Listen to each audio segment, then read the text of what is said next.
Bien amigos, bienvenidos a otro espacio de Entre Líneas Podcast. En este espacio pues nos acompaña nuestra querida compañera Awilda González y en el día de hoy tenemos un invitado muy especial. Hablamos del señor Antonio Cruz, quien es el presidente de CONACER, que es el Consejo Nacional de Comerciantes y Empresarios de la República Dominicana, que es una organización la cual busca el empoderamiento, la veeduría del sector productivo de la República Dominicana, como son las MIPYMES, como son los comerciantes, que son un pulmón muy importante, pero sobre todo también ejercen una labor de educar, de representar y de defender el comercio. Así que bienvenido, querido Antonio.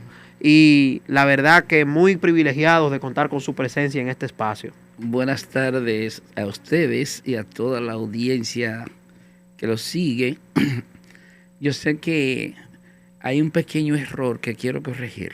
Sí. Yo soy el vicepresidente ejecutivo y vocero en este momento del Consejo Nacional de Comerciantes y Empresarios de la República Dominicana, CONACER. Quiero aprovechar para mandarle un saludo al presidente nuestro que reside en Asua y por eso nos han delegado a nosotros lo que es la vocería para evitar que la institución deje de estar en los medios porque el presidente no esté presente y como su radio de acción y sus líneas de negocio están en el sur, a nosotros nos ha tocado responder a la ausencia de él. Ok, pero ¿él es presidente de qué periodo? No, 2024-2026. Ok, porque usted fue el primer presidente de CONACER. Y fundador. Y fundador en el año 2010, ¿verdad? Sí, en el año 2010. Ah, excelente. Bienvenida, mi querida Awilda González. Gracias. Un placer verlo de nuevo, Antonio. Sí. Un defensor, la verdad, de los comerciantes. El sector de las MIPYMES. Así es. Tenemos muchos temas. Los escuchamos y como una entrevista consta de 3, lo que ustedes quieren preguntar, lo que yo quiero decir y lo que quiere oír el oyente. Así en caso de que yo no sepa, el presidente me ha dicho, diga, usted no sabe. Mire, recientemente se aprobó la ley 4725, que es la de compras y contrataciones, la que modifica la actual ley. Entonces, a mí me gustaría saber qué de beneficio tiene esta nueva legislación para el sector MIPYMES, sobre todo. Mira, lo primero es que queremos aprovechar para felicitar la decisión del presidente de la República, conjuntamente con el equipo de la Dirección de Compras y Contrataciones, que han tenido el interés, la intención de llevar la modificación de la vieja ley de compras y contrataciones y modificarla con la 4725, que persigue un profundo sentir en el sentido de la transparencia, de las nuevas modalidades, de los cambios que se van a realizar. Y cuando se habla de la modificación de la ley es justamente porque la ley anterior tiene hallazgos, tiene debilidades que deben ser corregidas. Pero por ejemplo, perdón que lo interrumpa, su tocayo Antonio Marte, legislador, estaba opuesto a que se aprobara la modificación porque entendía que sus familiares no podían contratar con el Estado. Que sus familiares no podían contratar con el Estado. Bueno, pero de todos modos hay que respetar las opiniones de cada quien. Tiene una óptica o una forma de ver las cosas y en ese sentido él pudo haber diferido o puede diferir, pero la gran mayoría prácticamente estuvo de acuerdo y aceptó que se hiciera bajo esa línea. La ley prevé 7 puntos estratégicos que son sumamente importantes dentro de lo que es la modificación de la ley. Por ejemplo, la ley hace mucho hincapié en lo que va a ser el nivel de transparencia total. Esa parte incluso dentro de los 7 puntos clave transparencia total es lo primero. Por otro lado, rigurosidad en el régimen de consecuencia, que la anterior no tenía ese nivel de regularidad. Por otro lado está que esa parte favorece a las MIPYMES, lo que son las inclusiones obligatorias. Ahí entrarían las MIPYMES, entrarían las mujeres propietarias de empresa, y hay una reserva de un 30% para las contrataciones de las obras, las contrataciones públicas. Eso ayuda considerablemente. Por otro lado está también lo que es la nueva modalidad de las compras públicas. Habrá licitación desde el principio y habrá licitación y transparencia hasta el final. Por otro lado está lo que es la parte, se está implementando también lo que es una parte digital. Va a haber una plataforma digital que se llama Infocompras RD, que eso es para que los interesados en participar puedan comprar de manera virtual o comprar de manera virtual. Por otro lado también está lo que es el fortalecimiento institucional. Cuando hablamos de fortalecimiento institucional, se creó dentro del nuevo sistema de la ley lo que es un código de ética que va a estar representado por integrantes de diferentes instituciones para fortalecer la parte institucional. Y finalmente está lo que es la participación ciudadana, donde la ciudadanía va a tener oportunidad de cuestionar, de preguntar y sobre todo hacer contacto con los veedores de forma que estos puedan tener las informaciones necesarias. Bien, mi querido Antonio, escuchamos que usted hablaba sobre algunas aparentes ventajas que tendría la nueva ley específicamente para las MIPYMES. Pero hay que recordar que las MIPYMES siempre han visto como una barrera lo suficientemente grande el poder acceder a las licitaciones públicas. Entonces, a mí me gustaría que usted nos comparta cuáles elementos se agregan en esta nueva ley, qué elementos mejoran y sobre todo cuáles quizás pudieran empeorar a las MIPYMES. Mira, yo me gustaría que tanto ustedes como la audiencia de este programa Entre Líneas estuvieran conciencia del gran problema que tienen las MIPYMES, que no ha sido tomado en cuenta por ninguno de los gobernantes de turno. El mayor problema que tienen las MIPYMES es de capacitación, de educación, para que puedan adaptarse a los nuevos sistemas o a lo que son las facilidades que da el Estado.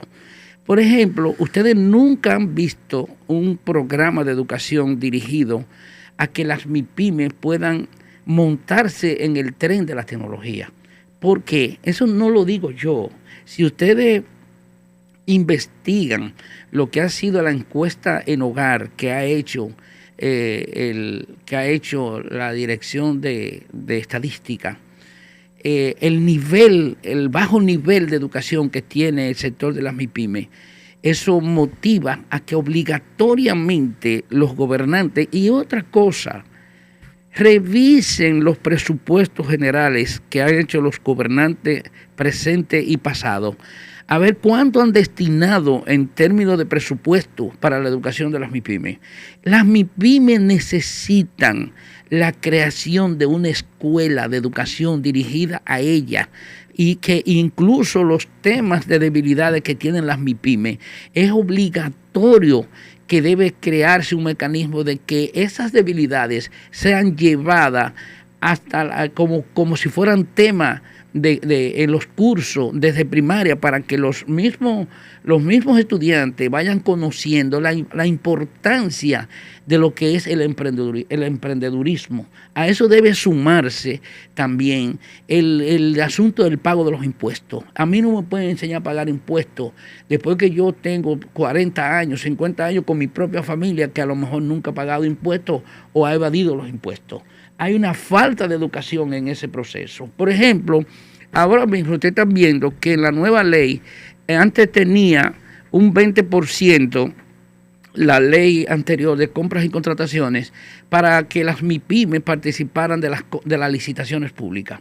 Ahora lo llevaron a 30. Ahora, investiga cuánto fue los resultados de participación de las MIPYMES en el proceso de las compras y contrataciones con ese 20%. ¿Cuánto era? ¿Se cumplía ese 20%? No se cumplía. Porque, o sea, no se cumplió un 20 y se lleva 30. Porque lo que tú estás preguntando, yo iba a decir que por qué no se midió por resultado el aumento. Claro. Porque el resultado debía ser por el aumento y hacer una motivación de que lo están llevando a 30 porque el 20 no alcanza. Pero hay un factor que es determinante. El principal enemigo de la MIPYME es el mismo gobierno. ¿Cómo? Claro. Pero no es Luis Abinader, todos. No, estamos hablando de un tema gubernamental, claro, del sistema, sí, claro, básicamente. Entonces, usted entiende entonces que el principal enemigo que tiene las MIPYMES es el propio Estado. En ese aspecto, porque una MIPYME no soporta que tú le vendas y le dure 3 o 4 meses para pagarle. Y el Estado no paga puntual, número uno. Claro. Aparte de que no paga puntual, ustedes oyeron los problemas que hubo recientemente en un nuevo grupo que salió, que gente que suplían en el mismo Estado tenían que pagar una cuota para poder cubrirla. Y eso destruye directamente. Eso destruye las MIPYMES. Una MIPYME que tiene... Pero entonces, ¿qué pasa? Que ¿se está cobrando esa cuota para contratar con el Estado? Que si se está cobrando esa cuota. Bueno, eso se implementó. Hay que dar por debajo de la mesa. Eso se implementó y siempre ha existido y siempre ha sucedido. Sigue ahora. Bueno, ustedes escuchan, bueno, a lo mejor lo van a suspender ahora porque ustedes vieron, ¿cómo que se llama el grupo nuevo que salió? El de las empresas de seguridad y eso. Exactamente. Sí, es un lobismo. El lobismo. Ese es un caso que yo no creo que eso desaparezca, porque ya eso está en las entrañas de la sociedad dominicana. Sí, entonces, eso es una cultura de desfalco. Que todo el que ponen en un puesto entiende. No, pero que se supone que ahora se está trabajando con más transparencia, Haisel, y no hay nada de eso. Sí, claro, pero eso es lo que debería de ser, pero en la práctica todo el mundo tiene, hay un famoso 10 y un 15% que eso está, no en una ley, pero está en todo proceso de compra. Bueno, hay que mojar la mano, Antonio. Claro, pero entonces una MIPYME que no tiene poder adquisitivo, no tiene padrino político, tiene la debilidad de que por la falta de formalidad, la mayoría de esas MIPYMES participan de crédito a tasa de interés muy alta. Entonces, esa tasa de interés muy alta y entonces toman prestado, le fían al Estado y no le paga el Estado a tiempo. Señores, ustedes están oyendo los productores de cebolla con 400 millones de pesos que no se lo ha pagado el Ministerio de Agricultura, sí, y otro.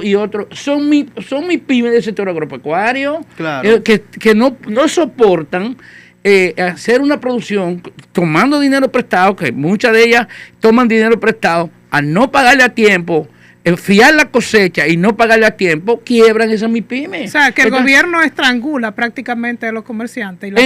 Yo diría que quizá el Estado muchas veces no le llega la información total, pero sí los organismos que, señores, acuérdense todo el tiempo que venimos arrastrando desde INESPRE, desde el Banco Agrícola, del Ministerio de Agricultura, que le cogen los productos a crédito a las MIPYMES y después dura muchísimo tiempo para pagársela. Entonces no soportan. Entonces, ¿qué hacen las MIPYMES? Le cogen miedo a ese tipo de negociación, no entran. Porque tienen que vender prácticamente de contado para poder satisfacer los compromisos que tienen. Antonio, yo creo que esa es una debilidad que tienen las instituciones del sector agropecuario más, porque hay instituciones del gobierno que se le brinda otro tipo de servicio y te pagan a los 30 días. Claro. contrafactura. A los 30 días.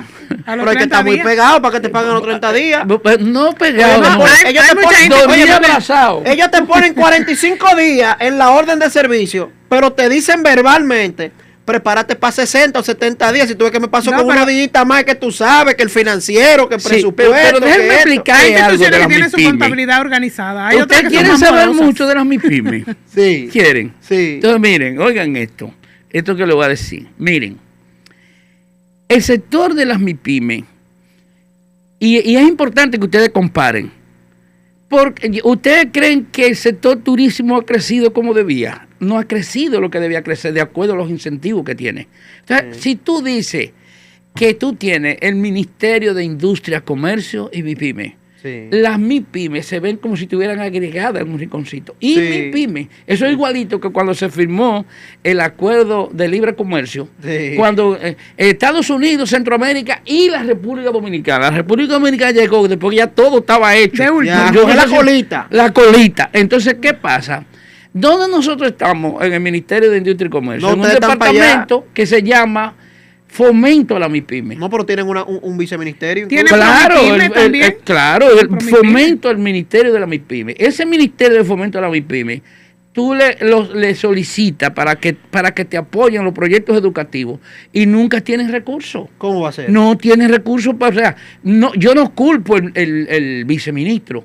Y quizá al ministro tampoco le asignan presupuesto dentro del presupuesto del ministerio para que esos recursos vayan ahí. Entonces, las MIPYME, si tú tienes, ustedes vieron lo que fue la encuesta nacional MIPYME del Banco Central y del Ministerio de Industria, Comercio. ¿Cuál y es dato- MIPYME. cuál es dato- Ahí hay un Ah, retrato hablado de la situación del país, señores. Y yo me he quedado esperando que después que cuando se hizo esa encuesta, se supone que se perseguía un objetivo. Claro. Se supone que se quería saber, por ejemplo, cuál era el nivel de aporte que hacían las MIPYME. Las MIPYME son primero. ¿Por qué nosotros tenemos un programa que se llama Primero las MIPYME? Pero nosotros en ese programa, toda la semana, nosotros hablamos de temas educativos, de las debilidades que tienen las MIPYME y lo que tiene que hacer el Estado para mejorar las MIPYME. La encuesta dice lo siguiente. Número 1. ¿Cuánto le aportan las MIPYME a la economía El dominicana? 32%. El 32%. El 32% del Producto Bruto Interno lo aportan las MIPYME. El resto está distribuida entre todos los sectores. Entre todos los demás sectores. Pero también tú tienes que el sector de las MIPYME en el área de alimentación cubren el 23.2% del consumo nacional de alimentos que lo sirven las MIPYME. Pues De la demanda local. de la demanda local. Entonces, pero aparte de eso, tú tienes que la misma encuesta te está diciendo que el 85.1% son informales y el 14.9% es que son formales. Entonces, dense cuenta por qué el Estado tiene que vivir completando los presupuestos generales de la nación con préstamos. ¿Por qué? Porque justamente no tiene la cantidad de MIPYME formalizada para que aporten los recursos que demanda el Estado. Entonces, en la medida en que tú recorres a préstamos internacionales y préstamos nacionales para tú completar el presupuesto general de la nación, para cubrir los costos de la nación, en esa medida tu confianza país es menos. Pero también, don Antonio, hay algo que yo recuerdo, que una vez el Ministerio de Industria, Comercio y MIPYMES lanzó un programa llamado La Ruta MIPYME. No, ellos la tienen. Que ellos buscaban que las MIPYMES se formalizaran con el menor costo posible. Ahora bien, hay una situación, mi querido Antonio. Yo soy de los que digo, el matrimonio de una MIPYME y la DGI es un matrimonio sin divorcio. Claro que Donde sí. la MIPYME, aparte de tener que trabajar y cubrir sus operaciones, es socio de la DGI. Claro. Porque entonces tienen que enfrentarse al pago de los impuestos, al pago de los anticipos, en el año fiscal, en el cierre, en el tema del impuesto sobre la renta. Entonces tú dices, pero ven acá, pero al final yo me paso mi tiempo produciendo, formalizándome y queriendo peor aún si la MIPYME accede a ser suplidora del Estado. Entonces, a que cuando reciba los chelitos es para pagarle a la entidad financiera y para pagarle a la DGI. Entonces lo que le queda a ella es básicamente nada. Bueno, pero mira qué pasa. Cuando yo hablé ahorita de que no ha crecido el sector turismo, ni de zona franca, ni de energía renovable, como debía crecer, es porque todos esos sectores tienen incentivos. Las MIPYMES no tienen política de incentivo. Al no tener política de incentivo, tú tienes que el 81% de la micro y pequeña no tienen vivienda propia. Y el 85% no tienen seguro médico familiar. Y el 90% no tienen seguro de incendio y líneas aliadas. Entonces, ¿pero qué pasa?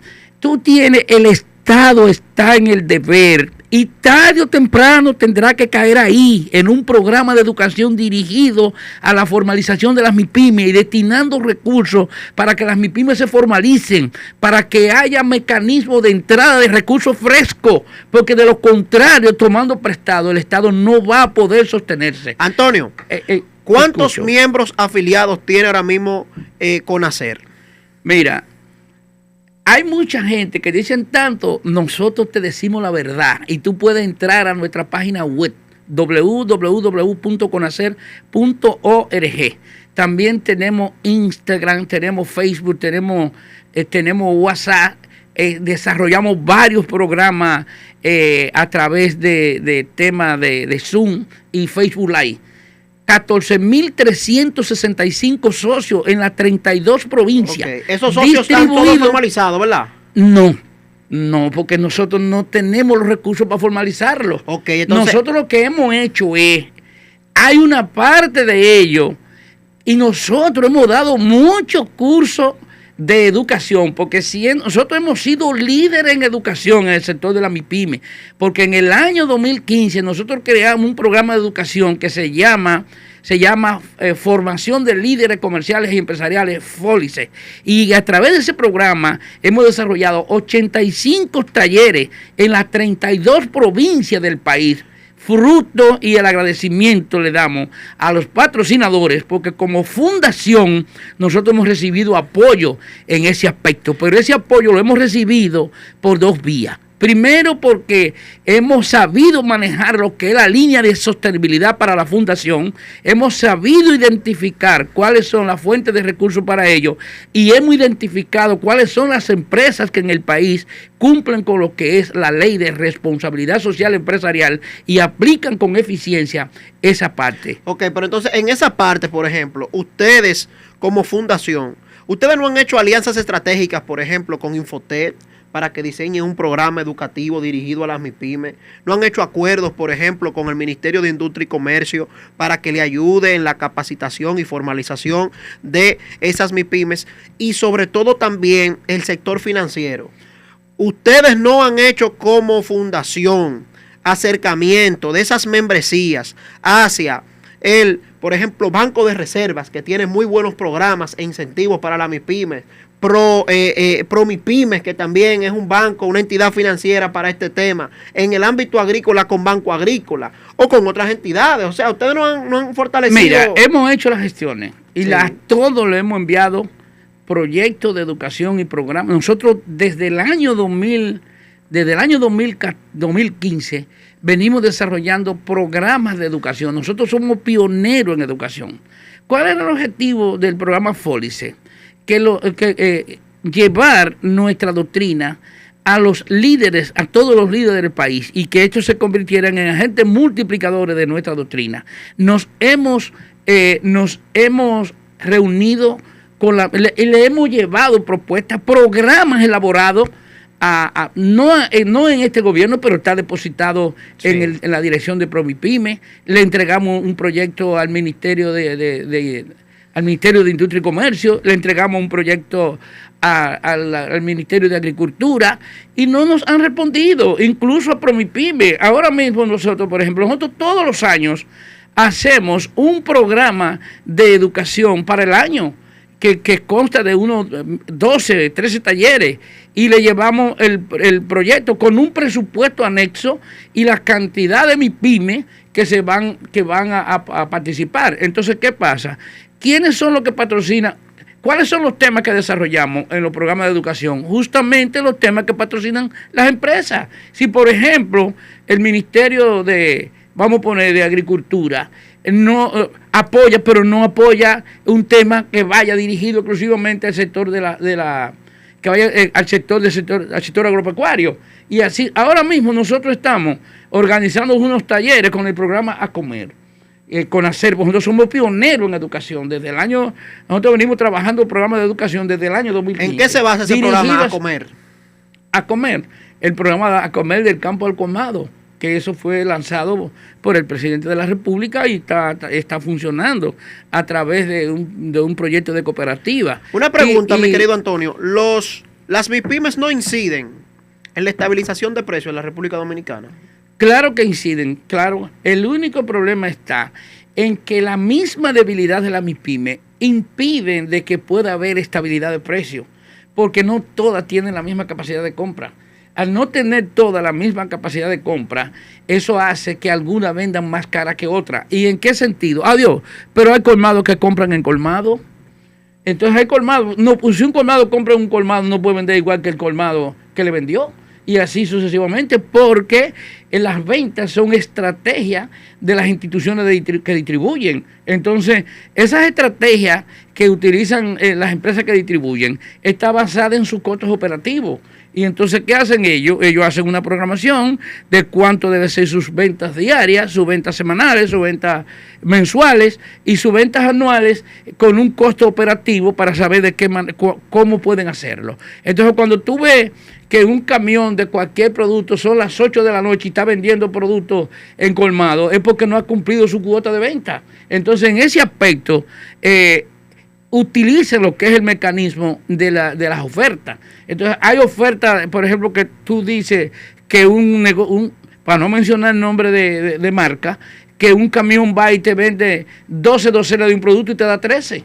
Entonces, eso lo compra ¿quién? El que tiene fuerza para comprarlo. El que no tiene fuerza compra un paquete, 2 paquetes, 3 paquetes. Y el que compra un paquete puede comprar igual que el que compra 12 que le dan 13. Claro. No, pues entonces, en ese sentido, a no tener la misma capacidad para comprar, impide que haya estabilidad en los precios. Mire, por eso en un sitio ustedes encuentran que un colmado le vende más caro que otro.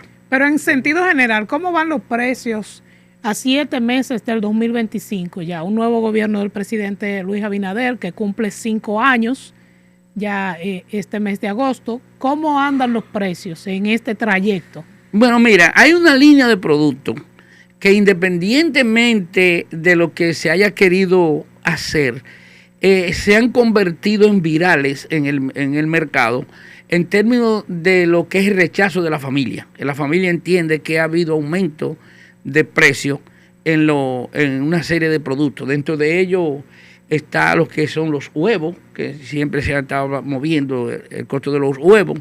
Está el ajo, está la papa, están los plátanos, está la cebolla, está el pollo, está también las habichuelas, el aceite crisol, y también ha mantenido una línea de aumento la carne de res y de cerdo, o sea, y el la arroz. bandera dominicana está y cara. El arroz.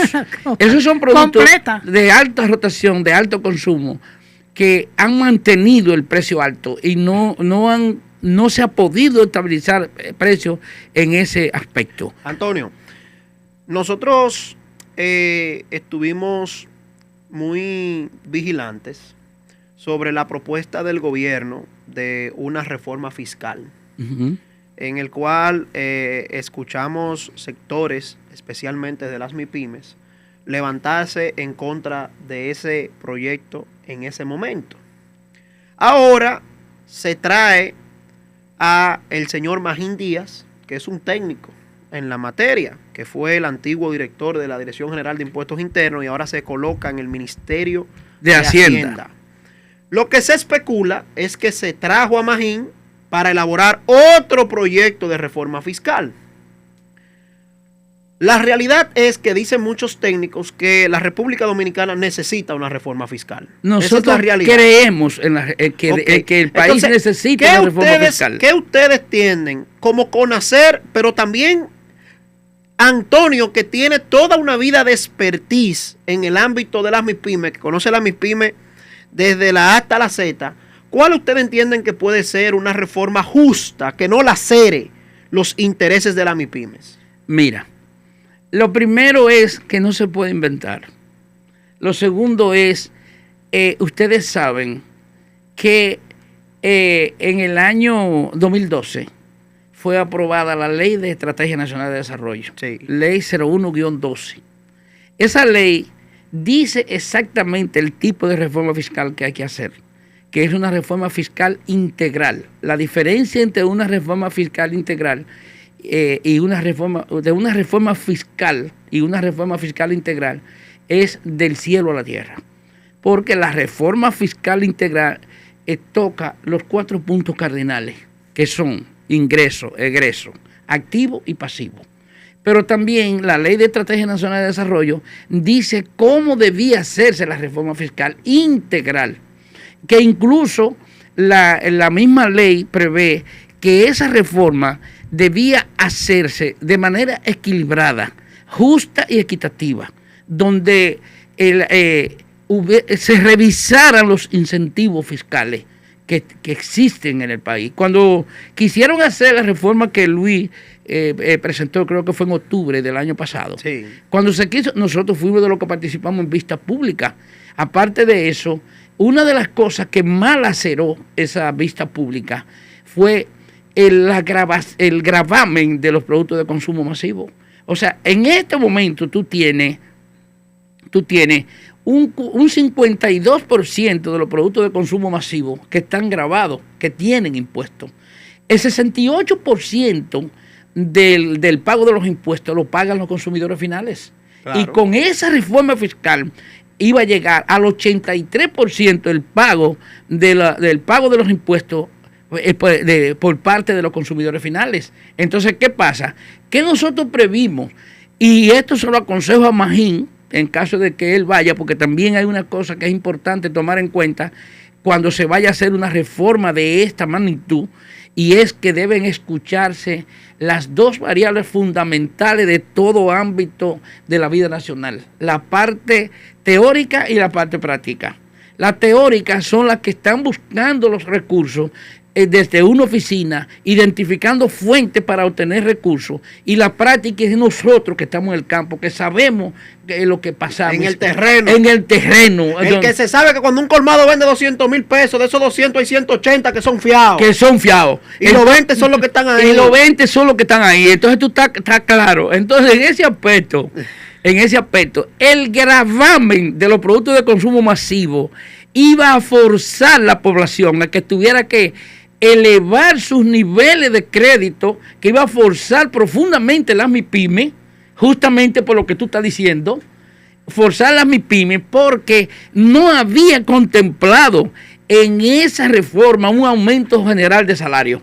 Al no haber un aumento general de salario, y a ti dejarte con el mismo salario, y subirte los alquileres, subirte el arroz, subirte una serie de productos que nada más que estaban quedando 7 productos que el arroz no estaba. Pero subieron, como quiera los productos. Claro. Subieron sin el impuesto, pero subieron. Claro, pero cuando suben. Pero reforma. Me gustaría explicar por qué suben, cuando ustedes lo crean conveniente. Entonces, lo que yo les quiero decir, que en ese aspecto nosotros visualizamos que eso podía traer como consecuencia una quiebra masiva de MIPYME. ¿Por qué? Porque el consumidor final, un ejemplo simple, pónganse y hagan una investigación en Google, en las redes sociales. ¿Cuántos son los empleados públicos de los ayuntamientos? ¿Cuánto es el costo de la canasta básica familiar al número 1 del quintil que dice el Banco Central? ¿Y cuántos son los salarios mínimos de los empleados de los ayuntamientos? O sea, y si tú me grabas todos los productos de consumo y no me sube el salario, que yo tengo que seguir consumiendo. Si yo tengo 5 hijos y me suben el arroz, vamos a poner que el arroz no lo suban, pero me suben una serie de productos en el mercado. Yo no puedo seguir ganando lo mismo, yo tengo que buscar la manera de ganar más para yo poder sustentar. Entonces, ¿dónde iba? A propósito, está 60 algún arroz en el colmado. Sí, pero tienen que, cuando usted dice está 60, no puede decir el arroz. Tiene que decir el tipo de arroz. El tipo. Sí, me tocó porque hay diferentes semana porque se me acabó en la casa y lo pedí al colmado. Pero tú sabes que tú pediste. A 60. ¿Tú sabes que tú pediste? Arroz súper selecto. ¿Cómo? Calidad premium. Calidad premium. Entonces, porque hay arroz a 28 pesos, y hay arroz a 33, y hay arroz a 35. ¿Usted cree que una mujer buena moza? Me lo llevaron en una fundita, No, yo estoy consciente que no. Un pero arroz de 22 de ese, Eso usted no, le echa media libra y tiene que buscar otro caldero ahí porque se le infla Yo demasiado. pedí 2 libros de arroz. Yo no dije de qué marca yo lo quería. y te lo llevan, no voy a decir la marca porque a lo mejor no se está anunciando aquí, pero yo me imagino de cuál te lo llevaron. Entonces, ¿qué pasa? Eso es arroz premium. Entonces, porque cuando tú dices plátano, tú tienes que decir el tipo de plátano, si es Ravisa, si es plátano, la marca de plátano. Porque, por ejemplo, los plátanos, cuando tú lo vas a vender, aquí hay, para importar plátano, hay que cumplir con lo que son los requisitos de importación. Claro. Entonces siempre los plataneros importan las primeras 4 manos y te dejan de la 4ª mano para atrás. Entonces es un plátano chiquito, ya que Manilo, ya. No diga plátano, tiene que decir el tipo de plátano. Es igual que con los huevos, Antonio. Usted sabe que uno ustedes están disfrutando esta entrevista. Pero claro, no, porque básicamente es esto es entre líneas, o sea, esto es más allá de lo que la gente puede interpretar. Este es un podcast. Claro. Pero ya ahora sí yo el palo en este podcast. Entonces, ¿qué pasa, mi querido Antonio? Es como los huevos, por ejemplo. Hay que especificar qué tipo de huevo es. Claro. Huevo AA, huevo en triple A, huevo de gallinas al aire libre, de esas que no se estresan, claro. O gallinas que están con el bombillo ahí para que se calienten. Entonces, dependiendo del tipo, claro. Entonces ahí es que usted puede decir entonces cuánto es que vale el huevo. Exactamente. Entonces, Antonio, yéndonos a un punto muy importante, según la cátedra, porque Antonio nos ha dado una cátedra hoy en materia de las MIPIMES. Yo tenía una semana estudiando para venir aquí, yo sabía dónde iba a venir. ¿Cómo va a ser? Mire, dada la experiencia que usted nos expresa y que tiene en el cúmulo de años trabajando con comerciantes de la República Dominicana, yo me pregunto, mi querido Antonio, hablamos del tipo de reforma fiscal. Ahora, para las MIPIMES, ¿cuáles reformas estructurales usted entiende que deben de implementarse en los próximos años, el sector de las MIPIMES, para poder estar a la vanguardia? Poder acceder, por ejemplo, al sistema de compras dominicana, compras públicas al Estado dominicano, pero sobre todo para garantizar la sostenibilidad de la misma. Mira, lo primero que tiene que hacer el Estado es elaborar un esquema de capacitación y de estudio de las MIPIMES. Por ejemplo, si tú tienes que el 85.1% son informales, ¿por qué no te vas a la base de por qué no se formalizan? ¿Cuáles son los hallazgos que tienen esas MIPIMES por lo que no se formalizan? Hacer un análisis comparativo de por qué, por ejemplo, tú dices, bueno, cuando yo llegué al Ministerio de Industria, Comercio y MIPIME, habían, por ejemplo, vamos a poner, un 16% formalizada de las MIPIMES, y ahora yo estoy y hay el mismo 16%. Por ejemplo. De formalidad. De formalidad. Porque eso quiere decir. Yo he visto indicadores, Antonio, que más del 50% de las MIPIMES en general están informales. Informales. Sí. Pero cuando yo hablo del 85, y cuando. Si tú oyes, por ejemplo, que dice Ito y dicen otros que hay 1.500.000 MIPIMES y solamente el 16.5% está formalizada. Es decir, que hay un 84% que está informal. Que está informal. Entonces lo mismo que está diciendo la encuesta MIPIME del Banco Central y del Ministerio de Industria, Comercio y MIPIMES. Entonces, ¿cuál es el incentivo?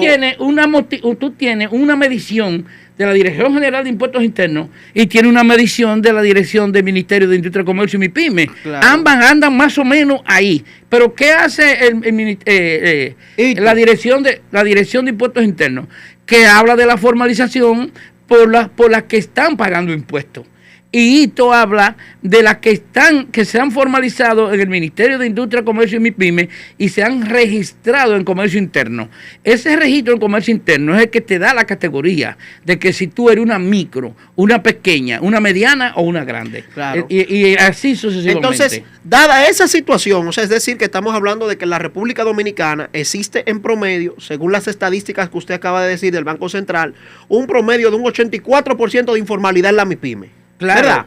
Entonces, dada esa situación, Entonces, ¿cuáles serían los incentivos que del Estado Dominicano poder brindarle a la MIPYME? Estas accederían para que a se formalicen. Sí, ¿cuáles serían aquellos incentivos? Pero yo dije ahorita, y ahora, porque por eso es que bueno tener, cuando uno habla, ser claro y ser preciso. ¿Por qué te lo digo? Adiós, si tú tienes que el 81% no tiene vivienda propia, hay que darle vivienda. Ese es un motivo. Se puede crear un mecanismo de vivienda para las MIPYME, para que esas MIPYME se formalicen a través de conseguir una vivienda. Pero no es que se la den. Es lo que necesitan esas MIPYME es que le ayuden a conseguir el dinero del inicial de la MIPYME. Financiarlo. El financiamiento. Entonces, ¿por qué? Porque el promedio... vivienda y eso no... Claro, eso debería implementarse para las MIPYME. Entonces, si no tienen seguro médico familiar, ni ellos ni su familia, ¿qué le dices a ustedes? Que se pueden implementar mecanismos de esa índole para suplir esa necesidad. ¿En qué sentido? Yo te digo, tú quieres una vivienda propia, formalízate. Y no es subsidiado, sino... Claro. Y estos son los requisitos. Entonces nosotros trabajamos para que las MIPYME se formalicen y ustedes trabajan para trabajar la conquista que necesitan esas MIPYME. Tenemos vivienda, ¿qué más? Adiós, el seguro médico familiar, que no tienen seguro médico familiar, la mayoría. ¿Tú sabes lo que es una MIPYME? ¿No tienen el SENASA? No, la mayoría no tienen el SENASA, porque incluso cuando el gobierno entró a los 2 millones de personas al plan el plan de régimen subsidiado, sí, no fueron MIPYME las que entraron. ¿Cómo? Fueron personas. O sea, no se le dio una cuota a las MIPYME. No se le dio una cuota a las MIPYME. Incluso nosotros gestionamos para que las MIPYME pudieran entrar dentro del proceso y no estaban incluidas. Que ese seguro no le sirve. No estaban incluidas. No le sirve a una persona que tiene un pequeño negocio, porque ese seguro solo cubre hospitales. Exacto, bien, perfecto. Pero de todos modos, se puede hacer una combinación. Se puede hacer que en vez de ser subsidiado completo, que sea semisubsidiado. Exactamente, un contributivo. Pero si no tienen ninguno, aunque sea que le cubre de un hospital, vale más. Mencionamos vivienda, mencionamos salud. ¿Qué más le faltarían a la MIPYME para falta de seguro de seguro de incendio y líneas aliadas, que también es el mecanismo que el Estado debe apoyar para que esas micro y pequeñas empresas tengan una facilidad de que se puedan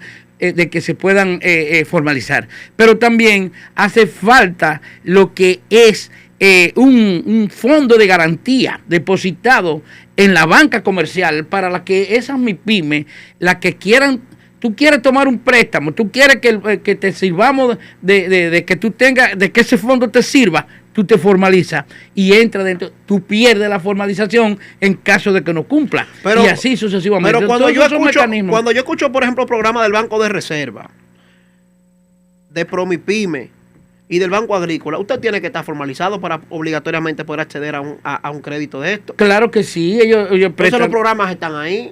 Los programas, sí, el asunto es que ustedes tienen que tomar en cuenta, señores, no hay una campaña para la formalización, no hay una campaña de motivación para que tú busques, porque ¿qué pasa con esas micro? Yo vi que Banreserva tiene un programa llamado Bancarizar es Patria.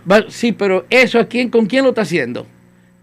No, con la población en general. Con la población en general, pero entonces esas micros y pequeñas que no tienen los conocimientos y aparte de eso tienen debilidades para entender eso, muchas veces no lo hacen porque muy bien, el banco se ha tirado a la calle, un buen programa, incluso a nosotros nos ha apoyado con el programa. Sí, hay que decirlo, la gestión de don Samuel Pereira ha sido una gestión muy aliada.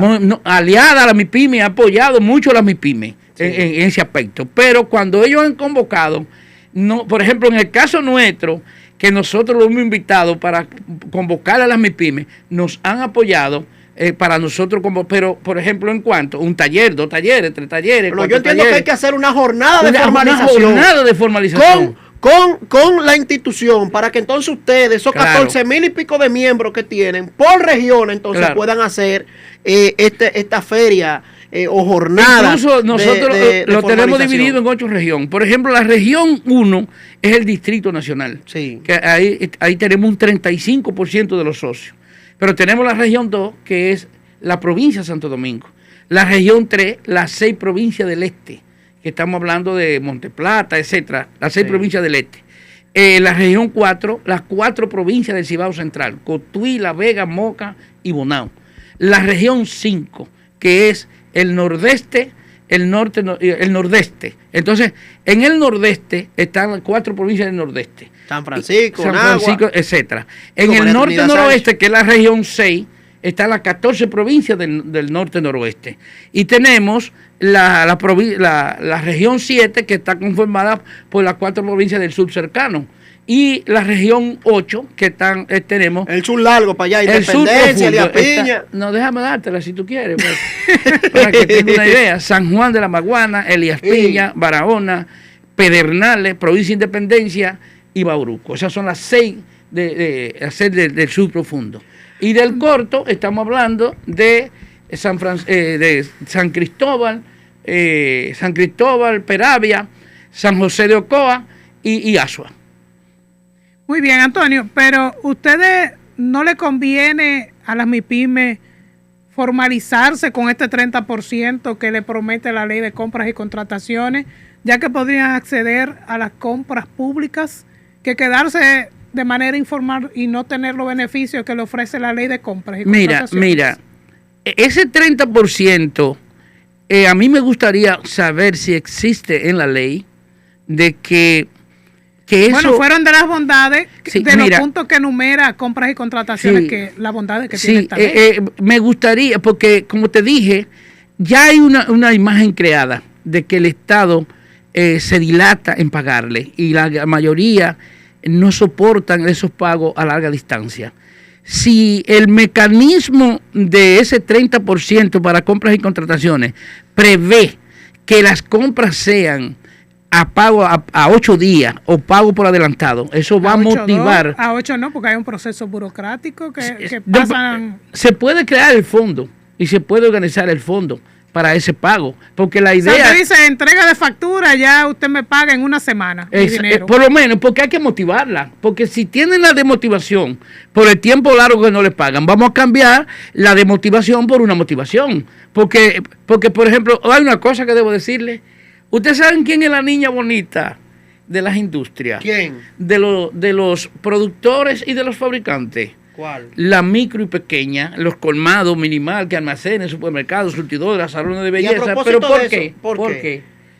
Porque compran al contado y pagan mínimo 8 días. Las grandes superficies le cogen a una empresa grande 90 y 120 días para pagarle. El colmado paga todos los días. Claro. El fuerte de las industrias y de ese tipo de empresas distribuidoras de productos son los colmados, porque los colmados, aparte de ser colmado, es el que está en la fase más corta para que el producto ya se consuma, porque ya el producto está en el mostrador para que el consumidor final compre el producto. Mire, y cualquiera pensaría que el tema de los colmados ha pasado de moda, pero entonces los colmados incluyeron a los delivery. Incluyeron los delivery. Que es una ventaja para el que esté en la casa y se le acabe el arroz, como me pasó a mí. Pero mire, Antonio. Entonces, cuando ella viene a ver, el mismo arroz que ella está comprando tiene incluido el delivery. Pero mire, hay el arroz vale tanto y como te lo mandé en un delivery, ese delivery hay que pagarle. No ha quebrado los colmados. Nos metimos en un tema picante con los colmados. Y ya se nos ha agotado el tiempo, pero yo quiero cerrar con una pregunta que para mí es muy importante. Los apagones en la República Dominicana, la falta de energía eléctrica, es uno de los principales dolores de cabeza que tiene la sociedad dominicana. Así es. Entonces, si es uno de los principales dolores de cabeza que tiene la sociedad dominicana, yo me imagino que es la tragedia más grande que le puede parecer a una MIPYME. Claro. Principalmente a esos detallistas, a esos colmados, a esos almacenes, a esos centros de distribución que se encuentran.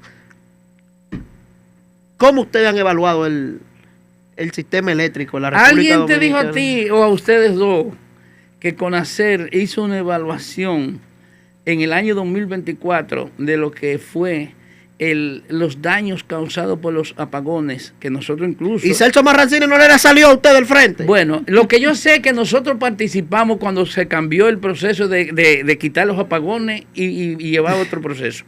Porque nosotros, 2021... Pero nunca pasó porque los apagones no han dejado de ser... No, están volviendo de nuevo. Enero, octubre del año 2024... el sector de nosotros, los 14.365 socios en todo el país, perdieron 142.842.441 pesos. Perdieron por los apagones en la línea de productos por la pérdida de la cadena de frío. Claro. Encabezado por los embutidos. Claro, porque el arroz, la chuleta, el salami, el pollo, el queso, todo se te pierde. Y las pescaderías. Las pescaderías. Hasta la fría.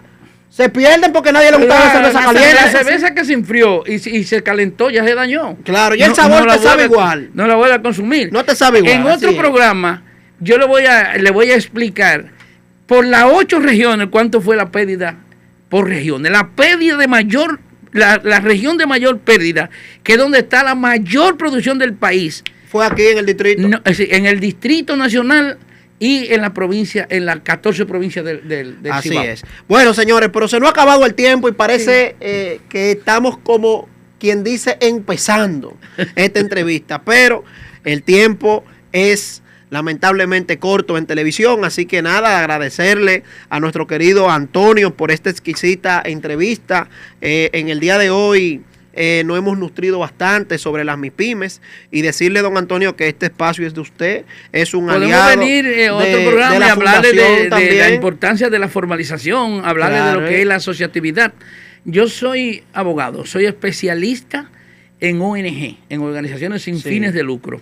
Y CONACER ha tenido buenos resultados justamente por eso, porque hemos identificado lo que es la fuente de sostenibilidad para una organización sin fines de lucro. Muy bien, muchas gracias. Así que muchas gracias, mi querido Antonio. Y nada, decirle que Entre Líneas es un aliado también de la Fundación CONACER. Gracias. Bueno, hasta la próxima. Ya ustedes saben, den like, compartan y suscríbanse en este canal. Chao, chao. Ready.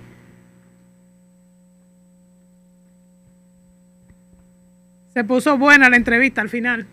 Pero ese dato ustedes prácticamente nos lo han dado a los medios. ¿Cuál? Lo de las pérdidas que no, nosotros publicamos en todos los medios, salimos en muchísimos medios de comunicación. Yo fui a más de 15 programas